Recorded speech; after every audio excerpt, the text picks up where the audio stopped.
Здраво, дечки, и добродојавте во ова пето видео од овој нов серијал за HTML и CSS. Во претходното видео, што беше снимено вчера или завчера, ветив дека ќе снимам уште едно видео после тоа, меѓутоа нешто ми испадна, така да нема време тогаш да го снимам истото, така да продолжуваме денеска. Како што гледате во овој to-do файл, значи следам што ќе снимам во ова видео, значи на агенда денеска е овој A елемент или A tag за HTML, кој што се однесува на креирање на хиперлинкови. Така да во ова видео ќе зборуваме за тоа. Друга работа, ќе ве замолам, значи доколку сакате, значи тие што ги гледате видеото, пошто следам колку viewers има кое видео, доколку не ви е тешко, барам еден лайк и subscribe кликнете за тие трекери што се од YouTube да ги фатат видеата и да речеме на некој ќе му се појават во recommendations или нешто, така да видеата полесно да дојдат до тие за кој е намената. Така да, доколку ви е тешко, тоа е тоа. Па, ајде да започнем со денешното видео. Во овој код што видим до сега, приметив пред да почнем да го снимам видеото дека форматерот не ми работи, притер, и обично кога имате проблем, гледате овде дека има триаголниче, вели дека нешто не е како што треба, и доколку овдека разгледате ќе ја најдете што е грешката. Во овој случај, значи овој так не ми е затворен кај што треба, значи овој треба се однесува на овој дел тука, the head, и потоа имам табади. Доколку стиснам save, сега ќе ми се форматира како што треба. Меѓутоа, овие два тага, head и body, не ни се задолжителни да ги користиме, бидејќи мислам дека HTML и бросерите по автоматизам, значи кога ќе автоматски, односно ќе ни ги додадат овие два тагови каде што треба. Така да речеме ќе ги тргнеме сега и дека не ни требаат. Докога ја разгледавте документацијата, значи имате тука оделен таг и за footer, но тој не го користевме, така да ќе ги избришме и овие два и ќе го зачуваме. Значи ова ни е документот. Но избрижавме сега дека ја тргнеме и табелата, бидејќи ни смета сега за сега и да останеме со чист документ. Друга работа што не ви спомнав кога зборувавме за emit или за emit, е дека може HTML документ да генерирате со извичник, што гледате ова ни вели emit, бла, и вели кога ќе стиснеме извичник, може да генерираме HTML документ. Извичник и tab, и гледаме дека имаме HTML темплейт со скоро сите овие работи што ги имаме горе. Така да, гледате да ги праксирате, значи извичник и tab, и имаме HTML документ. Исто во претходното видео го имавте овој cheat sheet, може да го даунлодирате тука во PDF, да си го испечатате, значи може да прочитате повеќе работи. Мислам дека и ова е споменато некаде. Да видам, не можем да го барам сега. Но ќе се знаете, значи како одиме со видејата, кој ќе ми текне нешто за emit, што го користам, ќе гледам да ви го објаснам, односно тоа што ја го користам. Сега работиме со HTML и ви реков дека ова се користи за HTML, меѓутоа ако скролнете малку подолу ќе видите дека имате некои трикови и за CSS и така натаму.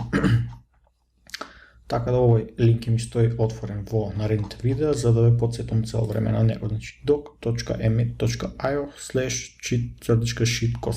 Тоа е тоа. Па рековме во ова видео ќе зборуваме за линковите. Значи, доколку ви интересира повеќе, може да прочитате на овој првиот линк, значи сите линкови овие што ги гледате овдека, ова го имате во претходното видео, овие трите ќе бидат ставени во ова видео. Значи овдека може да прочитате што се тоа хиперлинкови, значи гледам видеата да се пократки, затоа нема да одам многу во детали, и за тие што ви интересира, ваша должност е да земете и малку да прочепкате, бидејќи ова се воведни видеа, а кога ќе одиме во некои покомплексни примери, ќе ви дообјаснам некои работи што мислам дека фалат, а тие работи што мислам дека би требало да ги имате прочитано тие што ви интересира, најверојатно ќе ги прескокнам. Така да барем пролистете го. 5 минути мислам дека е многу. Па да почнеме. Значи, линк, значи може да креирате со атак, затоа со еме ни помага пишеме А и две точки, бидејќи имаме повеќе варијации од исто. Ова blank, значи ќе видиме кој ќе го генерираме пример, значи линкот што ќе го отвориме ќе ни додаде и таргет и во него вредност има blank, што значи дека линкот што го отвараме ќе ни се отвори во нов таб.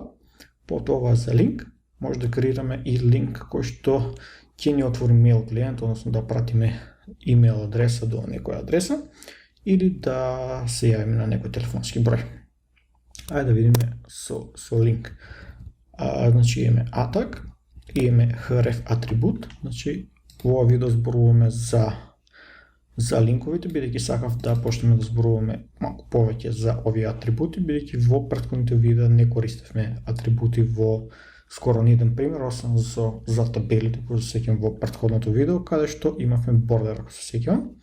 Значи, еден од тие атрибути, што го има овој атак е href и овде се става, значи, адресата надворешната или до нашата страна, до линкот кој што сакам да го отворим. Во случај ќе речем www.google.com. Он е Google, ама некои се смејат и викаат Google. Go to Google.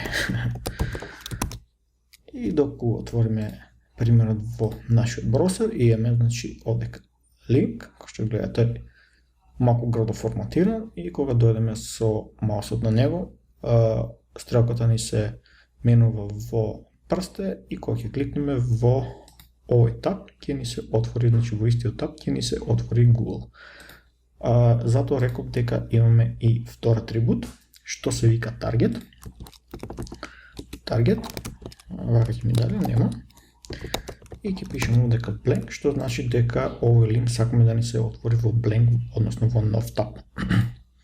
Док се вратиме, стиснеме на овој, ќе гледаме старата страна ни овдека во овој таб, а во новиот таб ни се отвори Google.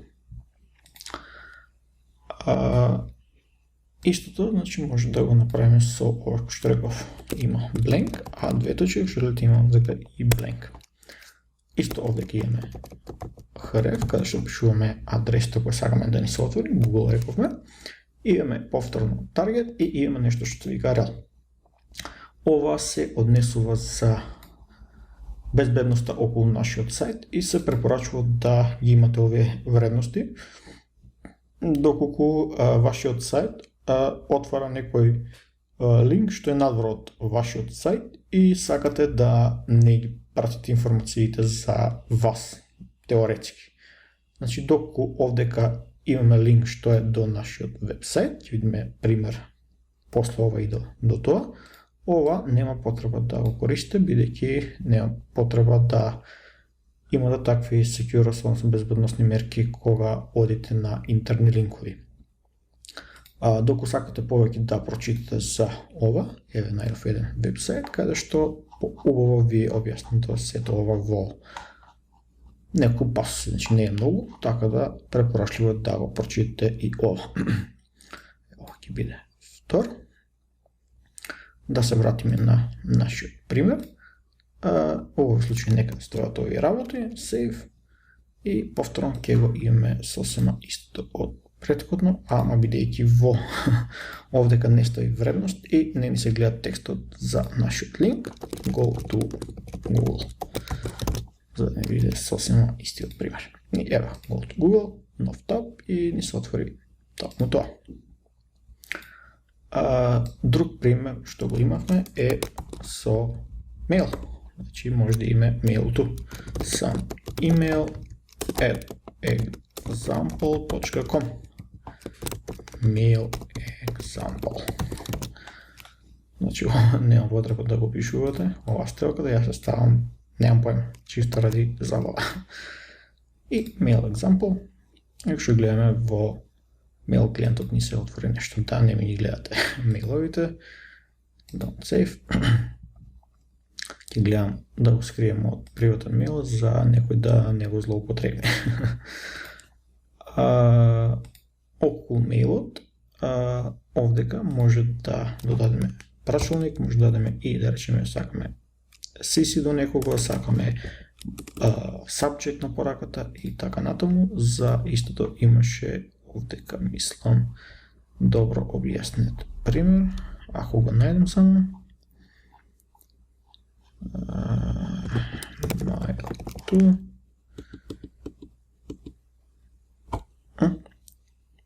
Mail-to, ево го, значи, примерот, тоа е некаде при крајот на страната.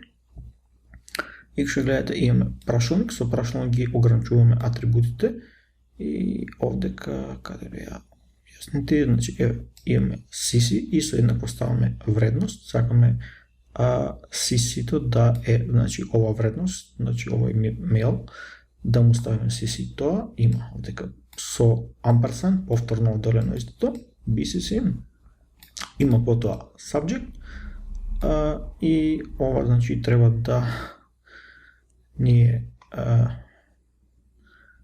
URL енкодирано, значи не треба да имаме специјални знаци, празни места и така натаму, така да овој символ ни е празно место, односно ова %20 е празно место, и имам ampersand body еднакво и така натаму.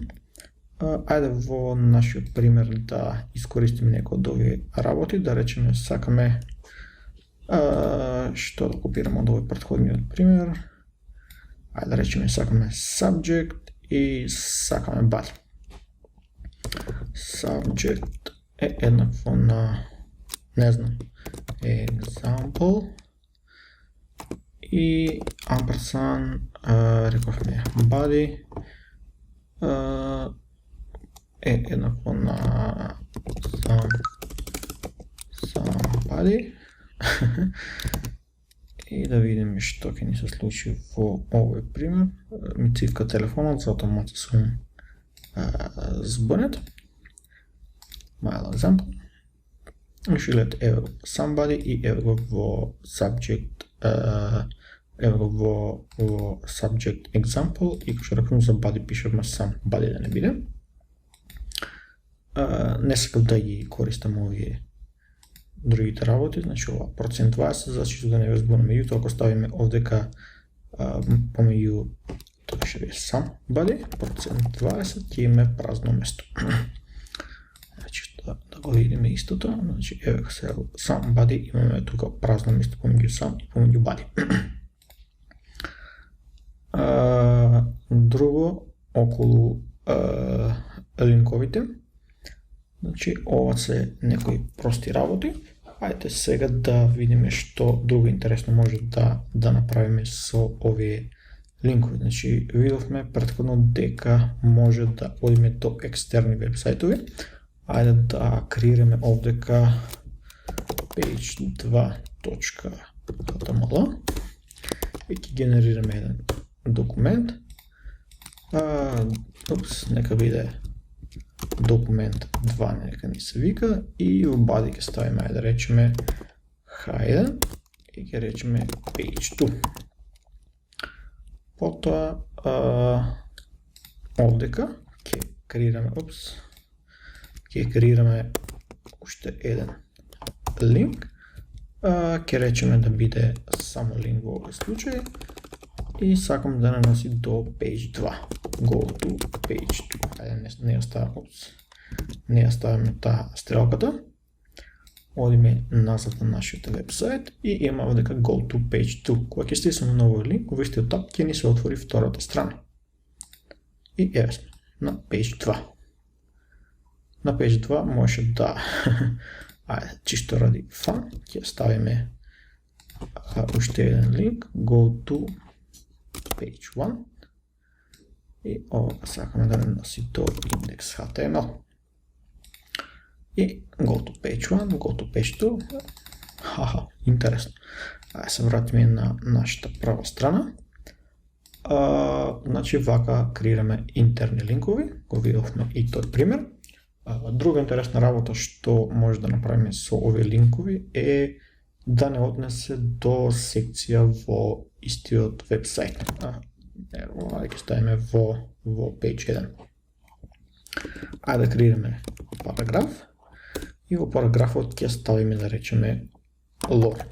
Ова е исто од emmet, значи не генерира некој рандом параграф, меѓутоа што е интересно може да кажеме точно колку сакаме зборови, да речеме lore 100 и ова ќе ни генерира 100 зборови. Ајде ова ќе копираме неколку пати за да направиме подолга страната, за да има место за скролање. Мислам дека тоа е доволно, ама мислам дека и не е. Копираме се тоа. Ставиме тука. Добро.